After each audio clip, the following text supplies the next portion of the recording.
প্রথম কথা হইল ফতোয়া, এই স্ত্রী যদি স্বামীকে বাবা বলে ডাকে তালাক হয় না, শরীয়তে তালাক হয় না। স্বামী যদি স্ত্রীকে মা বলে ডাকে সঙ্গে সঙ্গে তালাক। এটা গেল প্রথম কথা। দ্বিতীয় কথা হইল, আমার খাজা বাবাকে যে বাবা বলে ডাকতো এটার পিছনে তো ঘটনা আছে। খাজা বাবার পীর ওসমান হারুনি, তার কাছে একজন মা জননী গেলেন একটি সন্তানের আশায়। সন্তানের আশায় যাওয়ার পরে ওসমান হারুনি ধ্যান বর্জকে দেখলেন ওই মা জননীর গর্ভে কোনো সন্তান আসবে না। ওই মা জননীকে যখন বললেন, মাগো তোমার ভাগ্যে মাওলাজি কোনো সন্তান রাখে নাই, ওই মহিলা কাঁদতে কাঁদতে দরবার থেকে বের হয়ে যায়। যখন দরবার থেকে বের হয়ে যায়, খাজা বাবা দরবারের বাহিরেই ছিলেন। ওই মা জননীকে কাঁদতে দেখে খাজা বাবা ডাক দিয়ে বললেন, মাগো তুমি কাঁদো কেন? তখন ওই মহিলা কাঁদতে কাঁদতে বললেন, ওসমান হারুনির দরবারে গেলাম একটা সন্তানের আশায়। তিনি আমাকে বলে দিলেন, আল্লাহ আমার ভাগ্যে কোনো সন্তান রাখে নাই, আমি কখনো মা ডাক শুনতে পারবো না। তখন খাজা বাবা ওই মহিলাকে একটা সন্তান দেওয়ার জন্য সেজদায় পড়ে গেলেন। সেজদায় পড়ে গিয়ে মাওলাজিকে বলতে লাগলেন, মাওলা গো আমার ওরসে যদি কোনো সন্তান থেকে থাকে সেখান থেকে একটি সন্তান তুমি এই মা জননীকে দিয়ে দাও। ঠিকই 10 মাস 10 দিন পর ওই মা জননী একটি সন্তান কোলে নিয়ে ওসমান হারুনির দরবারে আসলেন। ওসমান হারুনির দরবারে এসে যখন ওসমান হারুনিকে বললেন, ওসমান হারুনি আপনি তো বলেছিলেন আমার ওরসে আমার ভাগ্যে মাওলাজি কোনো সন্তান রাখে নাই, এই দেখেন আমার সন্তান আমার গর্ভ থেকে এসেছে, আমাকে মা বলে ডাকে। ওসমান হারুনি বুঝতে পারলেন এই কাজ তো আর কারো না, অবশ্যই এই কাজটা খাজা বাবা করেছে। তখন খাজা বাবাকে ডেকে বললেন, হে মঈনুদ্দিন আমি জানি এই কাজটা তুমি ছাড়া কেউ করে নাই, কারো ক্ষমতা নেই আমি বলার পরে এই মাকে একটি সন্তান দিবে। তুমি আমার উপর দিয়ে দিও, আমি যেখানে না করে দিলাম যে এই মায়ের ভাগ্যে মাওলা কোনো সন্তান রাখে নাই, এরপরও তুমি কেন এই মা জননীকে সন্তান দান করলে? তখন খাজা বাবা বলে, দয়াল গো আপনার দরবারে এই মা জননী এসেছে একটা সন্তানের আশায়, আপনার দরবার থেকে যদি খালি হাতে ফিরে যায় আমার দয়ালের নামের কলঙ্ক হবে, তাই আমি আমার ওরস থেকে একটি সন্তান এই দুঃখিনী মাকে দান করেছি। এই কথায় খুশি হয়ে ওসমান হারুনি সেদিন খাজা বাবাকে বলে, তুমি যখন তোমার ওরস থেকে একটি সন্তান এই মা জননীকে দিয়ে দিলে, আজকে থেকে সারা দুনিয়া কাল কিয়ামত পর্যন্ত তোমাকে বাবা বলে সম্বোধন করবে। তাই এই দুনিয়ার বুকে যত মানুষ আছে সবাই খাজা বাবাকে বাবা বলে ডাকে। এটা হচ্ছে একটা ঘটনা। তবে বাবা খাজা বাবা বলে যে ডাকে, এই খাজা বাবা বাবা বলে ডাকার পিছনে আরো অনেক ঘটনা আছে। খাজা শব্দের অর্থ সুন্দর। আমার খাজা বাবার যারা স্ত্রী ছিল, ঘরণী ছিল, তারা খাজা বাবাকে খাজা বাবা বলেই ডাকতো। কেননা আমার খাজা বাবা দুজন স্ত্রী, তারাও খাজা বাবার কাছে বায়াত গ্রহণ করেছিলেন। দুনিয়াবি ভাবে একজন স্ত্রী স্বামীকে বাবা বলে ডাকতে পারে না, কিন্তু যেহেতু আমার খাজা বাবার স্ত্রীগণ খাজা বাবার কাছেই বায়াত হয়েছিলেন, তাই তারা খাজা বাবাকে বাবা বলেই ডাকতো। এতে কোনো পাপ ছিল না, পাপ হয় নাই। চেষ্টা করলাম জবাব দেওয়ার জন্য। দেখছেন নি একটা কথা, ছোট কথা কেমন একটা পেঁচ দিয়ে জিগাইছে। হ্যাঁ আচ্ছা, আমি আপনার কাছে একটা প্রশ্ন করি। আমার বড় পীর আব্দুল কাদের জিলানী মায়ের গর্ভে হতে 18 সিফারা কোরআন মুখস্থ করেছিলেন। বড় পীরকে যখন মা জননী মাদ্রাসায় দিলেন পড়াশোনা করার জন্য, মক্তবে যাওয়ার পর মক্তবের হুজুর আমার বড় পীরকে আরবি পড়ায়, পড়ো আলিফ বা তাসা জিম হা খা দাল জাল খা, এভাবে পড়াইতেছে। যখন পড়ায় বড় পীরকে পড়াবে কি, দেখে বড় পীরে একলা একলাই সব পড়ে, কারণ বড় পীরের তো 18 সিফারা কোরআন মুখস্থ ছিল। আলিফ বা তাসা কি, তার তো বড় বড় যে সূরা এইগুলোই মুখস্থ। বড় পীর যখন একলা একলাই সবকিছু পড়ে তখন ওই হুজুর খুশি হয়ে বড় পীরের হাত ধরে তার মায়ের কাছে নিয়ে যায় দেখার জন্য কোন ধন্য মায়ের গর্ভ থেকে এমন সন্তান এসেছে। বড় পীরকে যখন হাত ধরে নিয়ে যায় বাড়ির দিকে, বাড়ির কাছাকাছি যাওয়ার পর মা জননী দেখে বড় পীরকে হাত ধরে মক্তবের হুজুর নিয়ে আসতেছে। তো উনি তো শিক্ষক মানুষ, হাতে একটা লাঠি ছিল। মা জননী ভাবছে বড় পীর মনে হয় কোনো ভুল বেয়াদবি করছে, যার কারণে ওই হুজুর বড় পীরকে হাত ধরে টাইনা নিয়ে আসতেছে।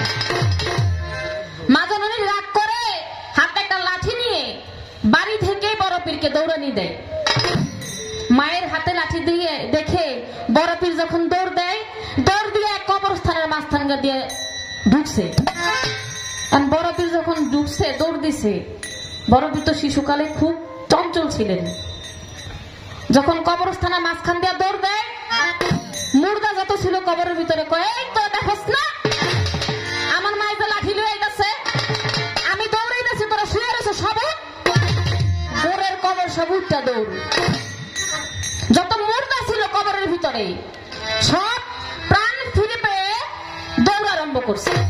আমার বড় পীরের ক্ষমতা ছিল মৃত ব্যক্তিতে জীবিত করা, কিন্তু একদিন আমার বড় পীরের কাছে এক লোক আসলো একটা রোগ নিয়ে। এমন একটা রোগ নিয়ে আসলো বড় পীরের কাছে আরোগ্য লাভ করার জন্য। এসে বলে, বড় পীর গো, আমার একটা রোগ হয়েছে, এই রোগের তো কোনো চিকিৎসা পাচ্ছি না, আপনি যদি দয়া করে আমাকে এই রোগ থেকে ভালো করে দিতেন। আমার বড় পীর বললেন, তোমার এই রোগ ভালো করার জন্য 40টা ঘোড়ার কলিজা লাগবে। বড় পীর তো মরা মানুষ জিন্দা করতে পারতো বাবা, চাইলেই কি এক পলকে লোকটাকে সুস্থ করে দিতে পারতো না? বড় পীর ওই লোকটাকে সুস্থ না করে দিয়ে বললেন 40টা ঘোড়ার কলিজা লাগবে। আচ্ছা আপনি বললেন তো ওই লোকটার এমন কি রোগ হয়েছিল, কি এমন রোগ হয়েছিল যার কারণে বড় পীর সেই দিন 40টা ঘোড়ার কলিজা ওই লোকটাকে বলেছিলেন লাগবে? এর পেছনে কারণটা কি? আমারে সারা রাত দিচ্ছেন না, তাই একটা দিলাম। এই যে খুঁটা গাড়ছি সারা রাত পুরা টানেন, ধ্যান দিতে পারেননি। পালা থেকে একটি গান করি বাবা। প্রশ্ন একটা করছি, এই পর্যন্তই থাক, কেননা রাত্র গভীরের দিকে আপনারা বিচ্ছেদ শুনবেন। একটি করে প্রশ্ন, একটি করে পালার গান আমরা করে যাব, পাশাপাশি কিছু মহাজনী ভাব বিচ্ছেদ গান আমরা করব।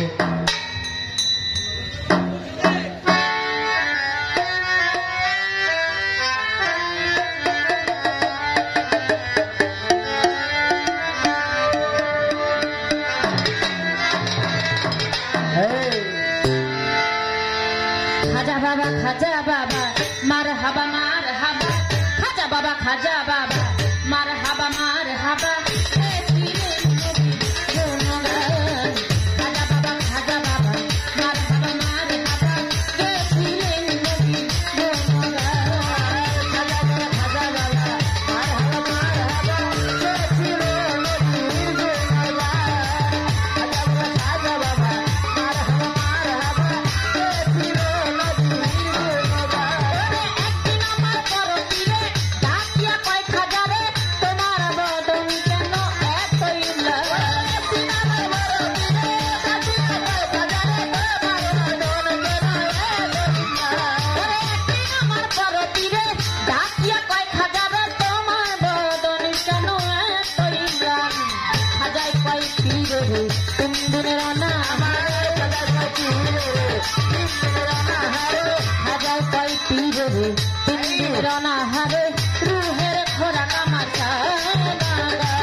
না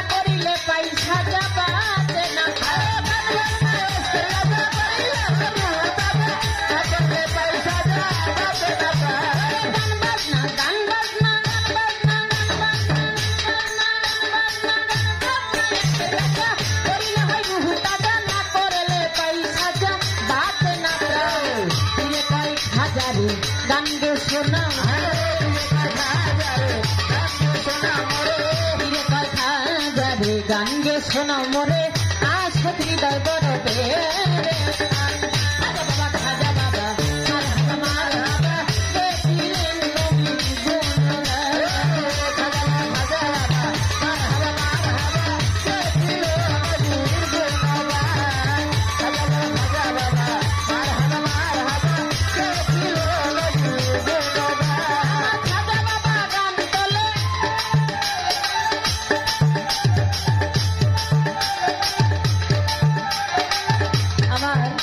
একজন ভাই খাজা বাবার গান শুনে আমাকে 100 টাকার মাধ্যমে দোয়া করেছে।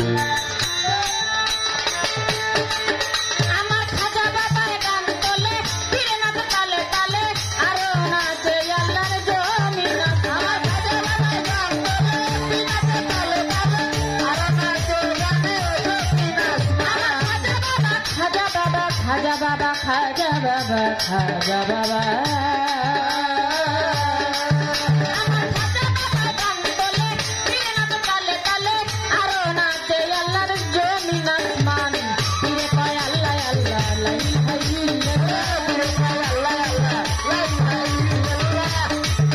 আচ্ছা বাবা,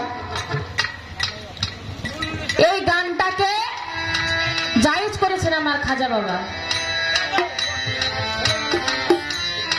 10 টাকা দিয়ে বিদায় করেন। গানটাকে জায়েজ করেছেন কে? আমার খাজা বাবা। খাজা বাবাকে বলা হয় গানের রাজা। কেননা খাজা বাবা একদিন সাক্ষাৎ করতে গেলেন বড় পীরের দরবারে। সেখানে গিয়ে 3 দিন গত হয়ে গেল। খাজা বাবা কিছু খায় না, ঘুমায় না, কারোর সঙ্গে কোনো কথাও বলে না। তখন বড় পীর খাজা বাবাকে ডাক দিয়ে বলেন, হে মঈনুদ্দিন, আপনি আসলেন আমার সঙ্গে সাক্ষাৎ করতে, কিন্তু এই পর্যন্ত আসার পর থেকে আমার সঙ্গে কোনো কথা বলেন না, কিছু খান না, আপনি ঘুমানো না, এর পিছনে কারণটা কি? খাজা বাবা বললেন, আজকে 3 দিন গত হয়ে গেল, আমার আত্মার যে খোরাক, সেই খোরাক আমি পাচ্ছি না। বড় পীর জিজ্ঞেস করলেন, আপনার এমন কি আত্মার খোরাক যেটা আপনি পাচ্ছেন না? আমার দরবারে এসে, বড় পীরের দরবারে এসে আপনি আত্মার খোরাক পাবেন না, ক্ষুধার্ত থাকবেন, এটা তো হতে পারে না। খাজা বাবাকে জিজ্ঞেস করলেন, খাজা বাবার আত্মার খোরাক কি? খাজা বাবা সেই দিন বললেন, আমার আত্মার খোরাক হলো সামা কাওয়ালি, গজল, অর্থাৎ এই গান বাজনা। বড় পীর এই কথা শুনে খাজা বাবাকে বললেন, হে মঈনুদ্দিন, আমি একটু শুনতে চাই আপনার এই আত্মার খোরাক যেটা গান, এটা শুনতে কেমন? সেদিন খাজা বাবা গান করেছিলেন। খাজা বাবার গানে বড় পীর নাচতেছিলেন। এই খাজা বাবার বড় পীরের আশেক মাসেকের খেলায় সেদিন আসমান জমিন হইতে চায়। তখন বড় পীর এক হাত দিয়ে আসমানকে আটকিয়ে আরেক হাত দিয়ে জমিন আটকিয়ে রেখেছিলেন। গান বাজনা এমন জিনিস। কিন্তু বর্তমান যুগে বাবা আমাদের মধ্যে কিছু শিল্পী আছে, আমরা স্ববিরোধী কথা হয়ে যায়, না বলেও পারি না। সাধক বলেছেন, আমার দোষে আমি দোষী, তাই তো আমার গলায় ফাঁসি, বিচার হবে কর্ম অনুসার। যার যেমন কর্ম সে ঠিক তেমনই ফল পাবে। আমাদের মধ্যে কিছু শিল্পী আমরা আছি, আমাদের গানের অঙ্গ ভঙ্গির কারণে কতিপয় লোক আছে যারা ফতোয়া দেয় গান বাজনা নাকি হারাম, বেদাত। বড় পীরের সিবরুল আসরার কিতাবে বলা হয়েছে, কিছু কিছু কওমের জন্য হলো গান বাজনা ফরজ, আবার কিছু কিছু কওমের জন্য গান বাজনা হলো সুন্নত, আবার কিছু কিছু কওমের জন্য গান বাজনা হলো বেদাত। ফরজ কিভাবে? ফরজটা কেমন? ফরজ যেটা করতেই হবে, সুন্নত যেটা নবীজি নিজে করে গিয়েছিলেন, আর বেদাত যেটা করা যায় না। ফরজ আছে গান, সুন্নত আছে, অর্থাৎ আমার নবীজি নিজেও গান শুনেছেন, যার কারণে গানটা আমার বড় পীর সুন্নত হিসাবে বলেছেন, বেদাত নিষেধ করেছেন। ওই ধরনের গানকে নিষেধ করেছেন যেই ধরনের গান শুনলে ঘরের বউর কথা মনে হবে, আর যেই ধরনের গান শুনলে আল্লাহ রাসূলের কথা স্মরণ হয়, মা বাবার কথা স্মরণ হয়, ওই গান কখনো হারাম হইতে পারে না। আমরা দুজন শিল্পী আজকে গান করছি খাজা বাবা এবং বড় পীরের পালায়, সারা রাত্র দুজন মহান ওলির গুণ কীর্তন আমরা করতেছি। এই গানে কি কখনো পাপ হইতে পারে বাবা? এই গান হারাম হইতে পারে। তারপরেও কিছু কিছু লোক আছে গানটাকে বলে হারাম। আগে বুঝতে হবে কোন গান হারাম আর কোন গান হালাল। খাজা বাবার মতো গান গাইতে পারলে আর বড় পীরের মতন গান শুনতে পারলে ওই গান হয়ে যায় হালাল। আর কোন ধরনের বাহ্যিক কথাবার্তা দিয়ে যে সমস্ত গান করা হয় ওই গান হয়ে যায় হারাম। তাই বাবা গান বুঝে শুনতে হবে, আবার বুঝে গাইতেও হবে।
এই গানা মা শুনলে আশক মা শুনে করে খাজা বাবা খাজা বাবা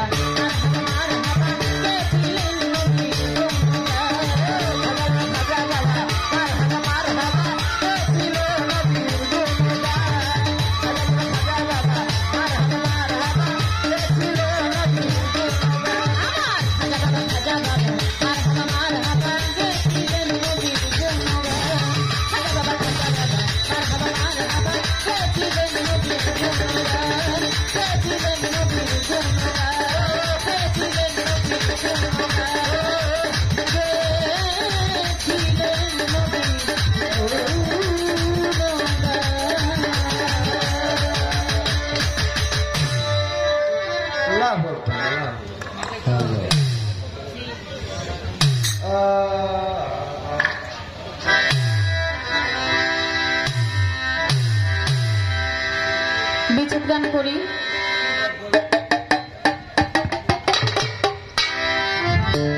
আমি একটি বিচ্ছেদ গান করি আমার মন থেকে, এরপর আমার ভাই দাঁড়িয়ে আপনাদের মন মতো আরো গান শোনাবেন।